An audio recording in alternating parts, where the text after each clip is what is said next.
सोचिए, एक ऐसा शहर जो सिर्फ कोहरे में नहीं बल्कि एक बहुत गहरे और अनसुलझे रहस्य में डूबा हुआ है। तो चलिए भ्रमगढ़ की इसी धुंधली दुनिया में उतरते हैं और जानते हैं वहां की कहानी। कहानी की शुरुआत होती है एक पुरानी सी लाइब्रेरी से। हमारा हीरो विक्रांत एक पुरानी तस्वीर देख रहा है और उसमें कुछ बहुत अजीब है।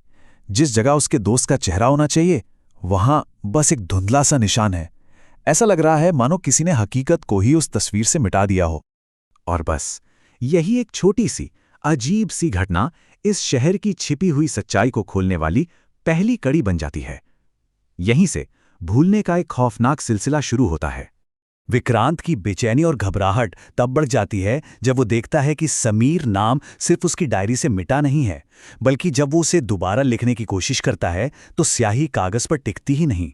जी हाँ, जैसे कागज खुद उस याद को अपनाने से मना कर रहा हो। विक्रांत अब खुद से ही लड़ रहा है।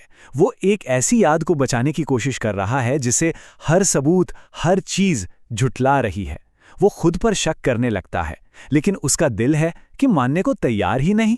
ये डर और भी गहरा तब हो जाता है जब उसे पता चलता है कि ये सिर्फ उसका वहम नहीं, बल्कि ये तो पूरे शहर की सच्चाई बन चुका है और अब दांव पर बहुत कुछ लगा है। वो पल कितना खौफनाक रहा होगा जब विक्रांत चाय की दुकान पर पहुंचता है और दुकानदार को समीर के बारे में कुछ भी याद नहीं है।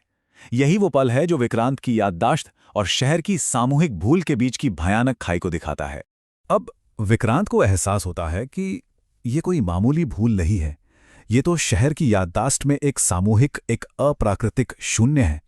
लोगों की आंखों में एक ऐसा खालीपन है जैसे किसी ने उनकी यादों के एक हिस्से को बड़ी सफाई से ऑपरेशन करके निकाल दिया हो। ऐसा लगता है मानो वो इंसान कभी था ही नहीं। और तभी कहानी में एंट्री होती है एक नए किरदार, इराकी। वो कोई जवाब लेकर नहीं आती, बल्कि विक्रांत के डर को सच साबित करने और इस भयानक स्थिति के नियमों को बताने के लिए आती है। इब्रा की ये सीधी चेतावनी याददाश्त के असली खतरे को सामने लाती है।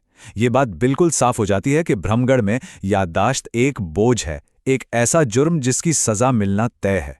पता चलता है कि शहर पर एक अलौकिक सौदे का साया है। ये कोई बीमारी नहीं है, बल्कि एक सिस्टम है। हर महीने किसी एक को मिटाने की प्रक्रिया।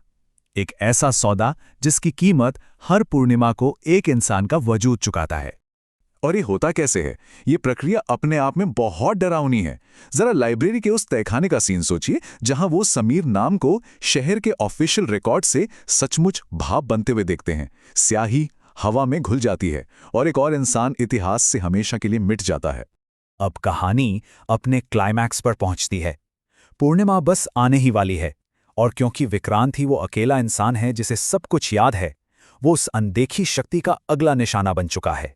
शहर का वो आदमी जिसे सब पागल समझते हैं, भैरव, वो उसे एक अजीब सी चेतावनी देता है। और तभी विक्रांत की कलाई पर एक काला निशान उभरने लगता है जो उसे अगले बलिदान के रूप में चुन लेता है। उस रात श्राप खुद विक्रांत और ईरा का शिकार करना शुरू कर देता है। घर में परछाइयों के हमले से लेकर श्राप की तौंदों यानी शून्य शिखर तक की एक डेस्परेट दौड़ हर पल खौफ से भरा हुआ है। और शून्य शिखर पर एक दिल दहला देने वाला हल उनका इंतजार कर रहा था। श्राप को खत्म करने का एक ही तरीका है, उसे खिलाना है।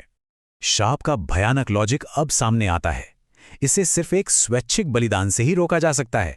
एक ऐसा नाम जो हमेशा के लिए मिटा दिए जाने के लिए अपनी मर्जी से पेश किया गया हो। और यही है वो पल जब विक्रांत को सब कुछ साफ हो जाता है।